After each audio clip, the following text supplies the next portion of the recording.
আওয়ামী লীগের অথবা আওয়ামী লীগের জোটের যারা মন্ত্রীরা ছিলেন বা নেতারা ছিলেন তারা সেই কথাটি বলছেন কিছুদিন পরে। আমরা বাংলাদেশ জাতীয়তাবাদী দল এই সুরমা তেলিয়াপাড়া চা বাগানের চা শ্রমিকদের এই যে ন্যায্য দাবি, সেই দাবি পূরণের জন্য সংশ্লিষ্ট কর্তৃপক্ষ যে পক্ষ রয়েছেন, মালিক পক্ষ সরকারেরও একটা বিরাট গুরু দায়িত্ব আছে, কিন্তু সেই গুরু দায়িত্ব নেই। এখানে ওবায়দ ভাই বলেছেন আজকে 120 টাকা এই মুহূর্তে একজন শ্রমিক সে বেতন পায় প্রতিদিন। আপনি চারিদিকে আপনি দেখেন খাদ্যপণ্যের, আমি অন্য বাদ দিলাম, রড সিমেন্ট এর দাম এসব বাদ দিলাম, এটা দরকার নেই শ্রমিকদের, শুধু কোনো রকমে পেট পুড়ে খাবে এইটার কি এই মুহূর্তে সাধ্য আছে? মোটা চাল যদি 60 থেকে 65 টাকা হয়, ওই টাকা দিয়ে কি কিনবে? আগে বলতো যে গরিব মানুষ কোনো রকম ভর্তা ভাজি দিয়ে ভাত খায়। এখন ভর্তা ভাজির দাম অনেক, যে ভর্তাতে আপনার মরিচ লাগে, কাঁচা মরিচ বা শুকনো মরিচ, তার দাম একবারে আকাশে ছুঁই ছুঁই করছে, মেঘ পার হয়ে গেছে। তাহলে এখন বলতে হবে যে কোনো রকমে লবণ দিয়ে ভাত খাওয়া, কিন্তু সেই ভাতটা কেনারও তো তার সাধ্য নেই। এই সময়ে এই ভয়ঙ্কর খাদ্যপণ্যের যখন নৈরাজ্য চলছে, সেই সময় তাদের এই পরিণতি, এই দাবি তো সত্যিকার অর্থেই ন্যায্য দাবি। আমাদের ধর্মেও আছে, মহানবী বলেছেন যে ঘাম শুকিয়ে যাওয়ার আগে তার পারিশ্রমিক দিতে হবে, কিন্তু শেখ হাসিনার আমলে ঘাম ঝরতেই থাকবে, শ্রমিক কঙ্কাল না হওয়া পর্যন্ত তার কোনো নিস্তার নেই। এই আপনার পরিস্থিতি। একজন সচিবালয়ের কর্মকর্তা পুকুর খোঁড়ার জন্য ট্রেনিং নেওয়ার জন্য বিদেশে যাচ্ছেন, হাজার হাজার ডলার, লক্ষ লক্ষ টাকার বিনিময়ে। হাজার বছর ধরে আমাদের দেশের মানুষ কত চমৎকার পুকুর খুঁড়তেন, সেই পুকুর খোঁড়ার ট্রেনিং নেওয়ার জন্য কর্মকর্তারা যাচ্ছেন, খিচুড়ি বানানোর ট্রেনিং নেওয়ার জন্য বিদেশে যাচ্ছেন আমাদের কর্মকর্তারা। খবরের কাগজে উঠেছে না, সংবাদ মাধ্যমে? তাহলে ঘটনাটা কি? ঘটনাটা হচ্ছে যারা ক্ষমতার চারিদিকে আছেন, ক্ষমতাবান, তারা জনগণকে লুটে পুটে খাবে। আর সুরমা তেলিয়াপাড়ার চা বাগানের শ্রমিকরা, তোমরা যা পাচ্ছ এখান থেকে আর বেশি কথা বলো না, ওরা 300 টাকা দাবি করেছে। আজকে সর্বত্রই দাবি উঠেছে, গার্মেন্টস শ্রমিকরা দাবি করছে 20,000 টাকা তাদের মানে ন্যূনতম ইয়ের জন্য। এটা খুব একটা সামনে দাঁড়ানো বেশি চাওয়া নয়। ঢাকার চারপাশে 20,000 টাকা দিয়ে জীবনযাপন করা যায়, এটা আমরা বিশ্বাস করি না। এই করোনার সময় এই সরকার এক বাসায় যার মাত্র 2-3টা ফ্যান চলে বা কয়েকটা হয়তো বাতি জ্বলে, তার জন্য 10,000, 20,000, 25,000 টাকা করে আপনার বিল করে দিয়েছে। কেউ কিছু বলার নেই, কারণ কর্তৃত্ব আমাদের সরকার জবাবদেহি করতে হয় যে তাকে 5 বছর পর একটা সুষ্ঠু নির্বাচনে আসতে হবে। এই ভয়টা থাকলে শেখ হাসিনা এই কাজগুলো করতে পারতেন না, কিন্তু তিনি এই কাজটা করছেন।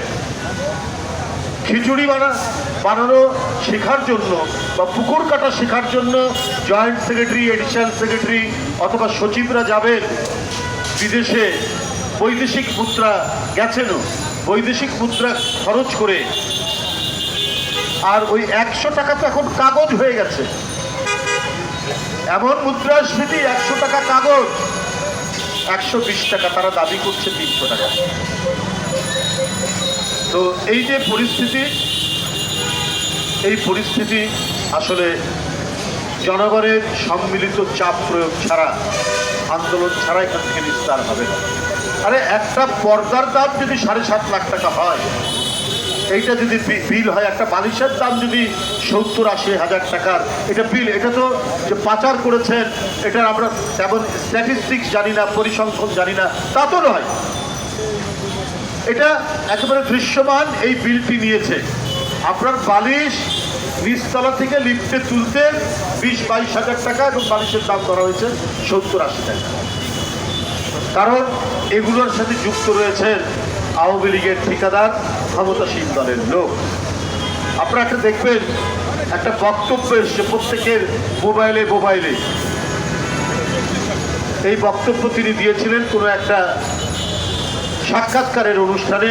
এই আওয়ামী লীগ সরকারেরই মন্ত্রী ছিলেন দিলীপ বড়ুয়া, সাম্যবাদী দলের নেতা।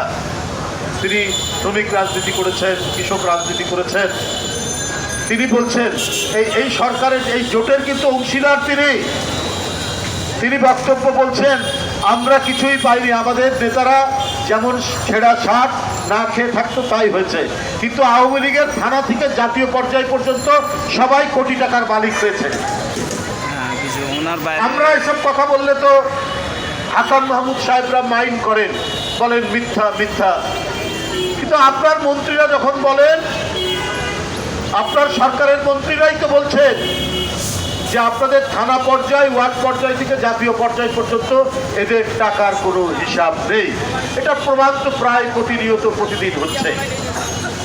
আর শ্রমিক কৃষকের সন্তান আপনার সেই দাস প্রথার মতো বাজারে বিক্রির জন্য আপনার নিলামে দর হাঁকা হচ্ছে।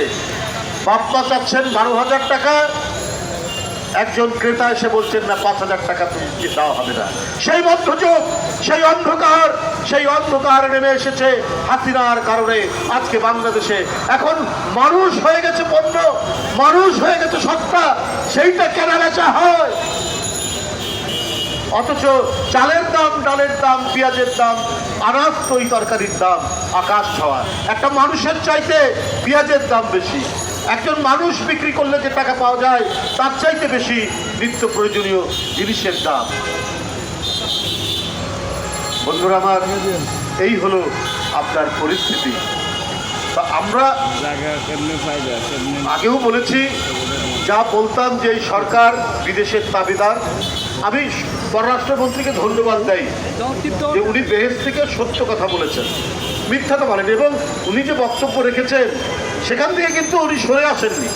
সাংবাদিকরা, আপনাদের অনেক বন্ধুরা তাকে জিজ্ঞেস করেছে, না উনি সরে আসেন যে না আমরা আগামী নির্বাচনে আমরা ভারতের যে কথাটা তিনি বলেছেন, পার্শ্ববর্তী দেশের ভারতের কাছে তাদের সমর্থন চান। তো এটা তো আমরা আগেও বলেছি যে আমাদের নেত্রী তিনি বলেছেন যে এই সরকার সম্পর্কে তার যে মূল্যায়ন, তাবেদার সরকার, এই সরকার যে নতজানু সরকার অন্য দেশের প্রতি, সেটা আর আমাদেরকে নতুন করে বলতে হচ্ছে না। এটা তাদের মন্ত্রীরাই প্রমাণ করে দিচ্ছেন যে তাদের কাদের সরকার। কারণ ওরা তো জনগণের কাছে যেতে পারবে না। এত অবিচার, এত অন্যায়, এত গুম খুন, তারপরে যাবে কি করে? ওরা জানে জনগণের মধ্যে ওদের কোনো ভিত্তি নাই। ওরা ওই জন্য বিদেশে ওদের ভিত্তি তৈরি করছে। সেইখান থেকে তারা আগামী নির্বাচনের জন্য সমর্থন চাচ্ছে, নিজের দেশের স্বার্থ বিক্রি করে দিয়ে নিজেদের ক্ষমতায় থাকার স্বার্থ নিশ্চিত করতে গিয়ে এইটা তারা করছে। এই পরিস্থিতি তারা তৈরি করছেন এই জন্যই যে তাদেরকে ক্ষমতায় থাকতে হবে। তাই ওরা কিন্তু মুক্তিযুদ্ধের চেতনার কথা দেখবেন যে প্রায় বলে মুক্তিযুদ্ধের চেতনা, মুক্তিযুদ্ধের চেতনা। তা আমার মনে হয় যে যারা নিজেদের স্বার্থে অন্য দেশের কাছে দেশের সামগ্রিক স্বার্থ বিক্রি করে দেয়, এটা কি মুক্তিযুদ্ধের চেতনা? না, ওরা আসলে মিথ্যার চেতনায় বিশ্বাস করে। এই মিথ্যার চেতনায় বিশ্বাস করে বলেই সেটা ঢাকা দেওয়ার জন্য তারা মুক্তিযুদ্ধের চেতনার কথা বলে। তারা কোন মুখ নিয়ে যাবে? আয়না ঘরের কথা শুনেছেন না? আয়না ঘর এখন ঘোস্ট হাউস, ভূতের ঘরের হিসাবে, আতঙ্কের ঘর হিসাবে এখন মানুষের মুখে মুখে, টক অফ দি কান্ট্রি, মানুষের মুখে মুখে এই আয়না ঘরটা কি। আজকে যারা আমরা বিরোধী দল করি, আমরা যারা সরকারের অবিচার, অন্যায়, গুম, রক্তপাতের বিরুদ্ধে কথা বলি, তারপরেও কিন্তু একটা যে হায় কখন ধরে নিয়ে গিয়ে আবার সেই আয়নাঘর গোয়েন্দা বাহিনীর এমন একটি কক্ষ, যে কক্ষে নিপীড়ন নির্যাতনের যে বিভৎসতা, সেখান থেকে যারা ছাড়া পেয়ে বর্ণনা করছেন দেশের বাইরে গিয়ে, আজকে গোটা বিশ্ব আলোড়িত হয়েছে।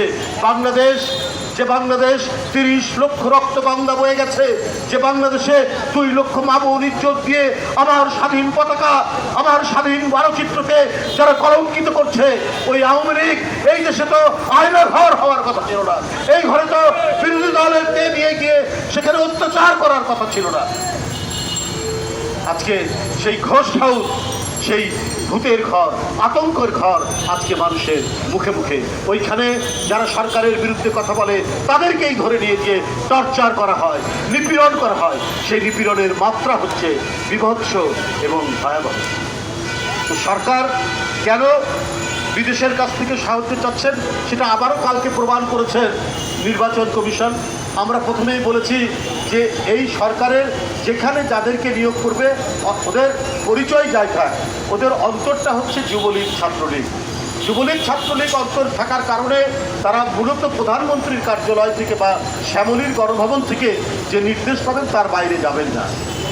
আমরা বলেছি এই নির্বাচন কমিশন এটা শেখ হাসিনার আজ্ঞাবহ, এর কখনো অবাধ সুষ্ঠু নির্বাচন করবে না, সেটা তিনি নিজেই প্রমাণ করলেন। তারপরেও তিনি যাদের সাথে কথা বলেছিলেন এই যে সংলাপ বিরোধী দলের সাথে, আমরা দেখেছি খবরের কাগজে অধিকাংশই আপনার ইভিএম এর বিরুদ্ধে বলেছে। কিন্তু উনি কালকে বললেন যে 150টা মানে কেন্দ্রে 150টা আসনে আপনার ইভিএম ব্যবহার করা হবে। গোটা বাংলাদেশ আন্তর্জাতিকভাবে যখন এটা একটা চোরের ডিজিটাল মেশিন, এটা একটা ডাকাতির ডিজিটাল মেশিন হিসাবে চিহ্নিত হয়েছে, তখন আপনি কেন বলছেন? কারণ আপনি হলেন শেখ হাসিনার আত্মায় আপনার মধ্যে রয়েছে। শেখ হাসিনার যে চেতনা, আওয়ামী লীগের যে চেতনা, অর্থাৎ ভোট ডাকাতির চেতনা, সেই চেতনা আপনার মধ্যে রয়েছে বলেই আপনাকে বিশ্বাস করে প্রধানমন্ত্রী আপনাকে প্রধান নির্বাচন কমিশনার বানিয়েছে। আপনার কাছে জনগণ কি চায়, এদেশের রাজনৈতিক দলগুলো কি চায়? অবাধ সুষ্ঠু নির্বাচনের জন্য জনগণের যে আকুতি, আজকে গণতন্ত্রকে আপনি বন্দিশালায় বন্দি করেছে শেখ হাসিনা, সেই বন্দিশালার বন্দি গণতন্ত্র উদ্ধারের আপনি একটি স্বাধীন প্রতিষ্ঠানের প্রদান করা হয়েছে। আপনি সেই দায়িত্ব পালন করবেন না, আপনি শেখ হাসিনার দায়িত্ব পালন করবেন, শেখ হাসিনার অবৈধ নির্দেশ পালন করবেন। সেইটার প্রতিধ্বনি গতকাল আমরা পেয়েছি আপনার কাছে। যাই হোক, আমি আর বক্তব্য দীর্ঘায়িত করবো না। আমি সকলকে ধন্যবাদ জানাচ্ছি, জাতীয়তাবাদী শ্রমিক দলকে। আমি আবারও আজকে এই মানববন্ধন থেকে সুরমা তেলিয়াপাড়া সহ যেখানে আজকে চা শ্রমিকরা আন্দোলন করছেন, তাদের ন্যূনতম মজুরি 300 টাকা, তার প্রতি জোরালো সংহতি জানিয়ে আমি আমার বক্তব্য শেষ করছি। খোদা হাফেজ। বাংলাদেশ জিন্দাবাদ।